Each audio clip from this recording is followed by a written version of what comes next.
Chang'an X7. Stand out in the world of compact SUVs, blending sleek design with modern functionality. Launched by Chang'an to offer style, space, and tech features at an affordable price, the X7 impresses with its bold front grille, LED lighting, and a spacious, tech-packed interior. Under the hood, a responsive engine ensures smooth performance for both city and highway drives. Built for those who value both comfort and innovation, the Chang'an X7 redefines what a smart, stylish SUV can be. अस्सलाम वालेकुम, मेरा नाम है जहाज़ेब हाशमी और ये हैं Changan ओशांस X7 2024 और 2022 model. ये दोनों ही फ्यूचर सेंस हैं, लेकिन ये गाड़ी पुरानी है, ये गाड़ी नई है। ये गाड़ी 5 सीटर है, ये गाड़ी 7 सीटर है और यहाँ पे कुछ और इंप्रूवमेंट्स भी की गई हैं। वो क्या है मैं कवर करने वाला हूँ इस कंपैरिजन में।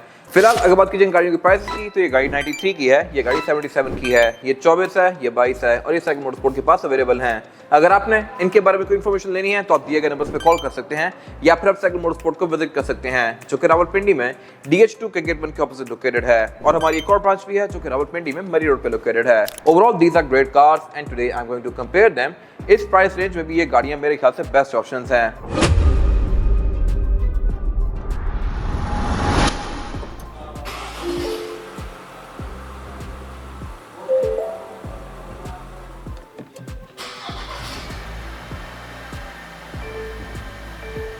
Let's start with the exterior of this car. Looks के लिहाज से ये दोनों ही गाड़ियां काफी खूबसूरत हैं, लेकिन इस वाली गाड़ी में कुछ इंप्रूवमेंट्स की गई हैं। ये सारी वो इंप्रूवमेंट्स हैं जो कि पाकिस्तान के लिहाज से इस गाड़ी को एक बहुत अच्छा ऑप्शन बनाती हैं। अगर आपने रिव्यू यहाँ तक देख लिया है तो मेरे ख्याल से आपको रिव्यूज पसंद आते होंगे, और अगर आपने मेरे रिव्यूज रोज ही देखने हैं तो मेरे चैनल सब्सक्राइब कर लीजिए। मैं ऑलमोस्ट रोज ही इस तरह की लग्जरियस कार्स और इससे बड़ी कार्स की रिव्यूज भी लेकर आता रहता हूँ, तो मेरे चैनल सब्सक्राइब जरूर कर लीजिएगा। खैर, अगर बात कीजिए गाड़ियों के फ्रंट लुक की, तो फीचर्स यहाँ पे मोर और लेस सेम ही है, लेकिन नई वाली कार में ग्रिल चेंज कर दी गई है। ये पूरी ही क्रोम में है और यहाँ से रेड एक्सेंट खत्म कर दिए गए हैं, जबकि पहले वाली कार में ये रेड कलर की कुछ फ्रिल्स दी गई होती थी और इसकी जो ग्रिल थी ये ओशन वेव डिजाइन में थी, जबकि यहाँ पे अभी एक हनीकॉम टाइप का पैटर्न दे दिया गया है। ये दोनों ही गाड़ियाँ फ्रंट पे हेडलाइट्स यहाँ पे नीचे ऑफर करती हैं। ये चीज़ पाकिस्तान में काफ़ी तरह वियर्ड लगी लोगों को, लेकिन ये चीज़ BMW से इंस्पायर्ड है।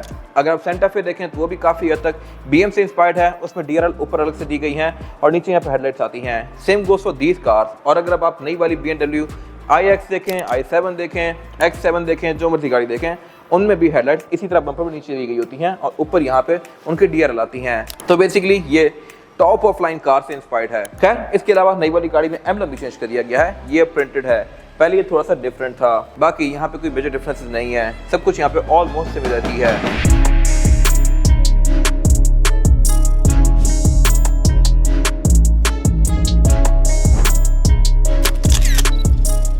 और अगर बात की जाए साइड प्रोफाइल की, तो यहाँ पे जो मेजर इंप्रूवमेंट है वो है रिम की। रिम का डिजाइन भी बहुत सारे लोगों को पुरानी कार का पसंद नहीं आया था। ये लुक मेरे ख्याल से काफी बेहतर है और ये हैवी डुअल कॉम्बिनेशन में है, एल्यूमिनियम और ग्लॉस ब्लैक के। फिर इसके अलावा यहाँ पे अगेन कोई खास इंप्रूवमेंट्स नहीं की गई। और अगर बात की जाए X7 की इटसेल्फ, तो करेक्टराइज इसमें काफी स्ट्रॉन्ग दी गई है। साइज के लिहाज से ये गाड़ी एक मिड साइज SUV है, तो ये पाकिस्तान में आपको किसी भी एरिया में जाकर तंग नहीं करेगी, यानी कि ग्राउंड क्लियरेंस के लिहाज से भी ये अच्छी है। और टायर का साइज का बड़ा होने की वजह से इसकी लुक्स भी काफी बीफी सी आती हैं। और ये है ओशान के पुराने वर्जन की साइड प्रोफाइल। सब कुछ यहाँ पे ऑलमोस्ट सिमिलर ही है, सिवाय रिम्स के। रिम इसमें पहले ये बिल्कुल सिंपल से आते थे और ये मल्टी स्पोक रिम है। अब अगर बात कीजिए ओशान के फीचर्स की, तो इसके साइड मिरर रिट्रैक्टेबल हैं, एडजस्टेबल हैं, हीटेड हैं, इनमें ऑटो वाला फीचर भी आता है। और इसके अलावा नीचे यहाँ पे कैमरास भी दिए गए हैं। ये गाड़ी 360 डिग्री कैमरा सेटअप भी ऑफर करती है, नई वाली भी पुरानी वाली भी। और इसके अलावा बाकी यहाँ पे क्वार्टर ग्लास वगैरह भी अच्छे खासे बड़े दिए गए हैं। साइज के लिहाज से ये गाड़ी हैवल S6 वगैरह जितनी है। फिर ये गाड़ी पैनोरामिक रूफ भी ऑफर करती है, ऑब्वियसली नई वाली भी पुरानी वाली भी। और इसमें एंट्री और एग्जिट भी काफ़ी आसान है, आप अपनी ही हाइट पे इजीली इसमें बैठ सकते हैं और निकल भी सकते हैं। तो एजेड लोगों के लिए ये गाड़ी एक अच्छा ऑप्शन है, क्योंकि सिविक वगैरह कंपैरेटिवली इससे काफ़ी नीचे होती हैं।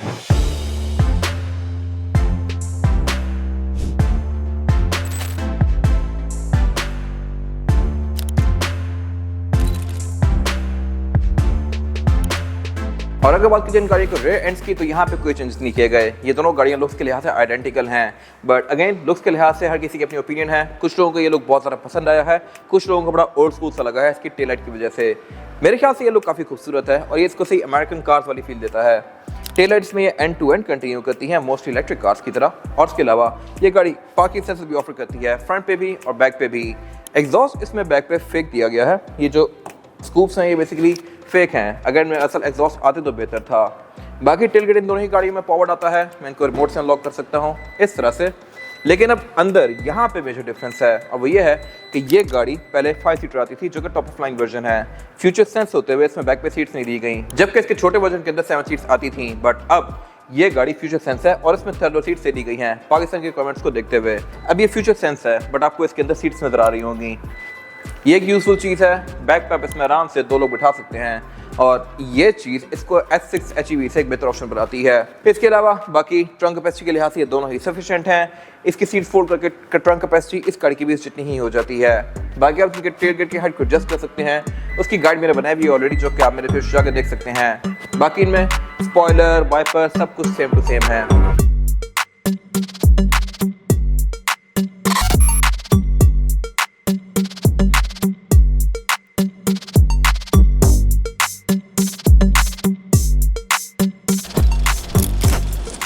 इसके बाद अगर बात की जाए गाड़ी के इंटीरियर की, तो नई वाली ओशान में इंटीरियर की कलर टोन चेंज कर दी गई है।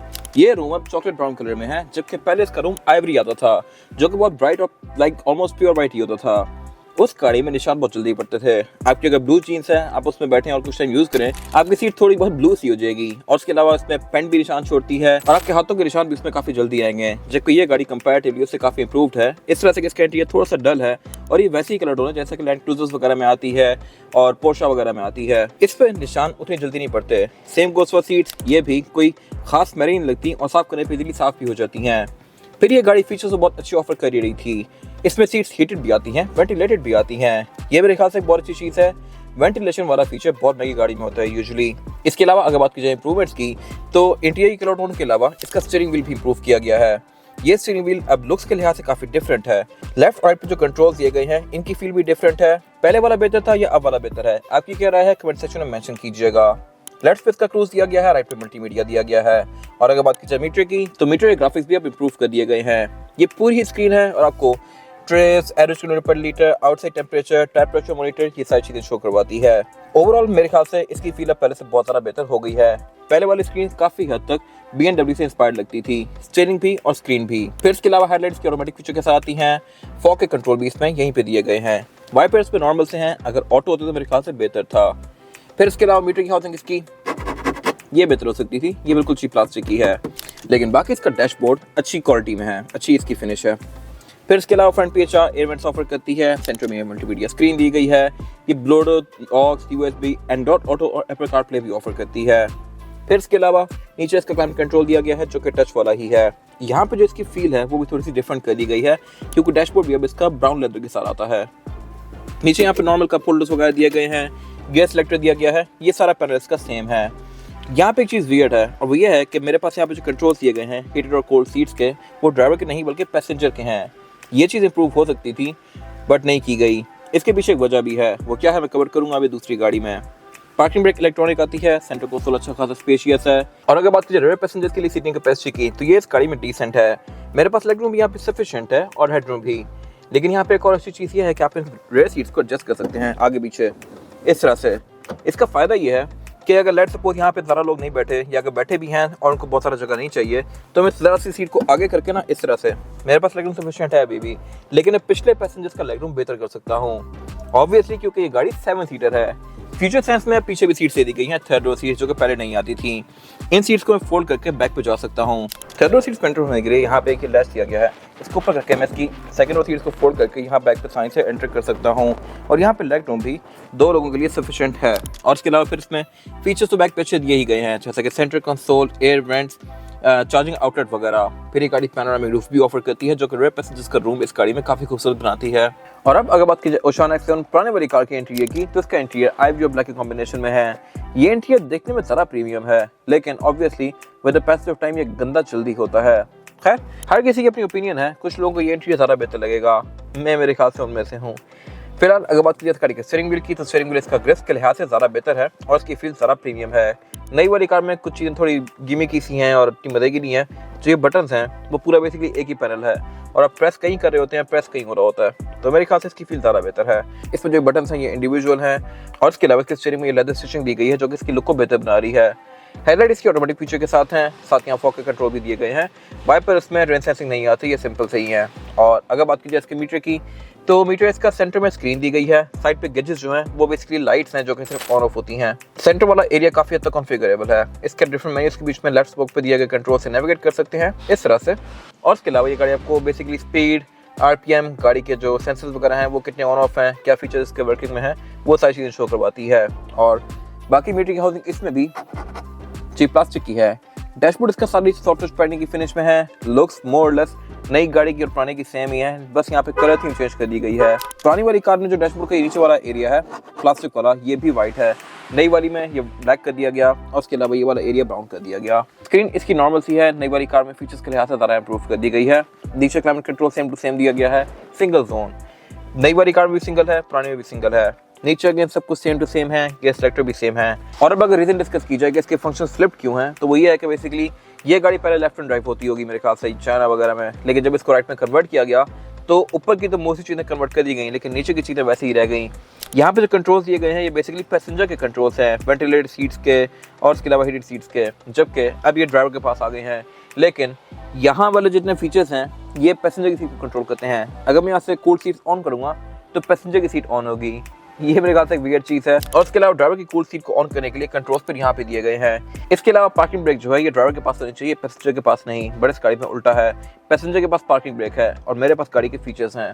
बाकी अगर बात की जाए इसके ड्राइविंग मोड्स की, तो इसमें 4 दिए गए हैं, नॉर्मल, इको, कम्फर्ट और कस्टम। और इसके अलावा इसमें स्पोर्ट के साथ इसके मीटर की जो लाइट्स हैं ये रेड हो जाती हैं। नई वाली कार में ये चीज़ नहीं है। मेरे ख्याल से इसका मीटर इस लिहाज से बेहतर है। फिर पीछे का सेंटर कंसोल दिया गया है जो कि काफ़ी स्पेशियस है। इसमें पावर आउटलेट वगैरह दिए गए हैं। और अगर बात की जाए सीट्स की, तो सीट्स पैडिंग के लिहाज से नई वाली कार में और इसमें सेम ही है, लेकिन इसके कलर चेंज है। और इसके अलावा ये सीट्स परफोरेटेड हैं, यानी कि इनमें पंच होल्स दिए गए हैं जहाँ से ये गाड़ी आप पे हवा थ्रो करती है। ये काफ़ी प्रीमियम फीचर है जो कि पहले काफ़ी प्रीमियम कार्स में आया करता था, जैसा कि V8 वगैरह में, बट अब इतनी छोटी कार्स में भी आने लग गया है। डोर पैनल्स के अच्छे खासे मैसिव हैं, विंडोज़ की सारी ही सिंगल टैप वाली हैं। और इसके अलावा ये गाड़ी वेंटी मिनट भी ऑफर करती है ड्राइवर और पैसेंजर दोनों के लिए विद अ लाइट। फिर इसमें जो ये वाला एरिया है ये डिफरेंट है नई वाली कार से। यहाँ पे ये पुराने स्टाइल की लाइट्स दी गई हैं, नई वाली कार में थोड़ी डिफरेंट दी गई हैं। उसमें बटन्स भी कम कर दिए गए हैं। यहाँ इसके पैनोरामिक रूफ के कंट्रोल्स दिए गए हैं, जिसमें ब्लाइंड का कंट्रोल अलग है और सनरूफ का कंट्रोल अलग है। बट नई वाली कार में सिर्फ एक ही बटन दिया गया है। बाकी ये गाड़ी पैनोरामिक रूफ भी ऑफर करती है जो कि ऑब्वियसली इसकी फील को बहुत ज़बरदस्त बनाती है। इंटीरियर में जो ओवरऑल फील है वो इस गाड़ी की ज़्यादा प्रीमियम है, लेकिन पाकिस्तान के पर्सपेक्टिव से प्रैक्टिकलिटी नई वाली कार में ज़्यादा है। और अगर बात की जाए इस गाड़ी में रेयर पैसेंजर की सीटिंग कैपेसिटी की, तो सीटिंग कैपेसिटी यहाँ पे अच्छी खासी स्पेशियस है ही, लेकिन यहाँ फील थोड़ी ज़्यादा लाइवली है वाइट की वजह से। खैर, आपकी क्या ओपिनियन है कमेंट सेक्शन में मेंशन कीजिएगा। फिलहाल अगर बात की जाए फीचर्स की, तो उनमें आइडेंटिकल है। दोनों में ही बैक पे एयरवेंट्स आते हैं, पावर आउटलेट आते हैं, दोनों का फ्लोर बेड फ्लैट है, लेकिन इससे पीछे कोई सीट्स नहीं है। और ना ही इसकी ये सीट्स आगे पीछे होती हैं और ना ही इनमें फोल्ड वाला ऑप्शन है। नीचे से भी ये फिक्स है, मैं इनको आगे पीछे नहीं कर सकता। ना ही इनमें स्प्लिट है, ना ही इनकी बैक यहाँ से फोल्ड होगी। तो यहाँ पे नई वाली कार नंबर ले जाती है, उसमें पीछे भी सीट्स आती हैं। ये पैनल दोनों ही गाड़ियों में वाइट आते हैं, बट ये पैनल्स नई वाली गाड़ी में ब्लैक आते हैं। सीट बेल्ट इसमें वाइट है, उसमें ब्लैक है। बाकी यहाँ पे आईएसएफ के पोर्ट्स आते हैं, 3 हेडरेस्ट आते हैं।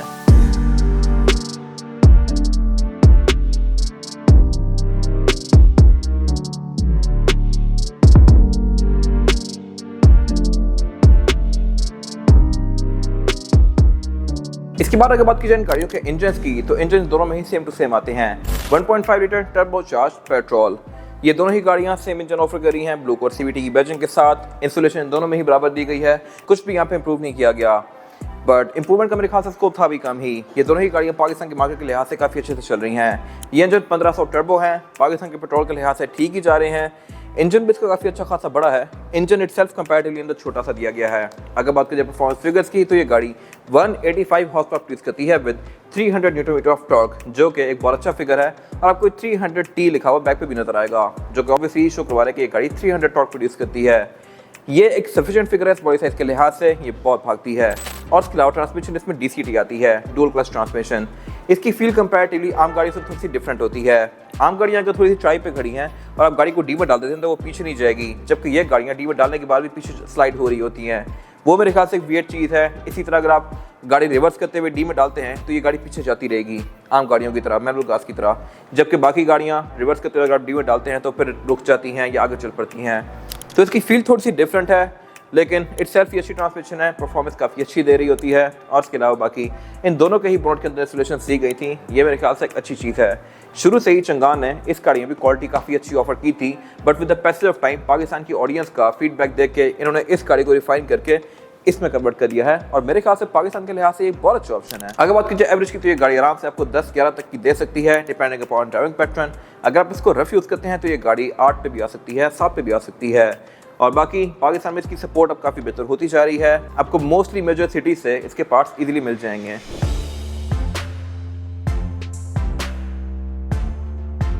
और अगर बात कीजिए इन गाड़ियों की टायर साइज की, और टायर साइज ये दोनों ही सेम ऑफर करती हैं, 225, 55 और 19 इंच का रिम दोनों में दिया गया है, लेकिन अब रिम की लुक को इम्प्रूव कर दिया गया है। पहले इस गाड़ी में रिम बड़ा सिंपल सा रहा था, ये मल्टी स्पोक रिम था एक ही कलर में। अब इसके रिम को 5 स्पोक कर दिया गया है, और ये एल्यूमिनियम और ग्लॉस ब्लैक के फिनिश में है, जो कि लुक्स के लिहाज से काफ़ी ज़्यादा इंप्रूव लगता है। मोस्टली नई गाड़ियाँ यही कलर टोन ऑफर करी हैं, आप बेशक वो ग्रैंडे हों, रेवोस हों, फॉर्च्यूनर्स हों, V8s हों, जो मर्जी गाड़ी हो, उनमें रिम इसी कलर टोन में आ रहे हैं। और टायर भी अच्छा है, GT कंफर्ट, टायर दोनों में सेम है। बाकी ड्राइव के लिहाज से भी ये गाड़ी काफ़ी सॉफ्ट है, इनमें ऑल व्हील डिस्क ब्रेक दी गई हैं, ट्रैक्शन कंट्रोल दिया गया है, ड्राइविंग मोड्स दिए गए हैं, जो कि क्रेड को बेहतर बनाते हैं। ये था आज का रिव्यू। अगर आपको ये रिव्यू पसंद आया है तो इस वीडियो को लाइक कीजिए, मेरे चैनल को सब्सक्राइब कीजिए, और अगर आपके पास इन गाड़ी से रिलेटेड कोई भी राय है तो उसको कमेंट सेक्शन में शेयर जरूर कीजिएगा, ताकि वो लोग जो ये गाड़ियाँ लेने वाले हैं वो आपकी राय से फ़ायदा उठा सकें। अपना ख्याल रखिएगा। Thank you.